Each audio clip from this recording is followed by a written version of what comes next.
Who do you suppose would have the right or the brashness, the boldness to judge God? Who has the authority to call him into judgment?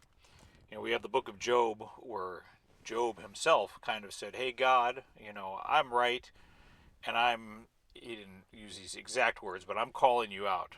And God showed up to talk with him, and God said, "Hey, where were you when I did this? Can you explain that?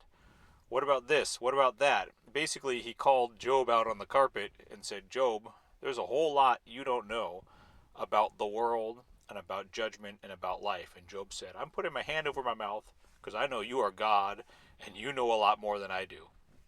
But that's the interesting thing about the word to judge.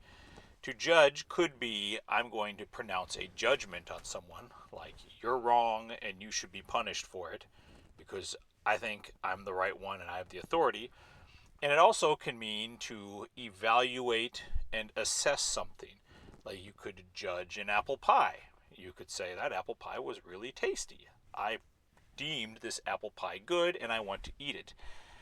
Well, here we have a case in Hebrews where Sarah did some judging about God. It says in chapter 11 and verse 11, it says, "By faith, Sarah herself also received the ability to conceive seed." You can't downplay that.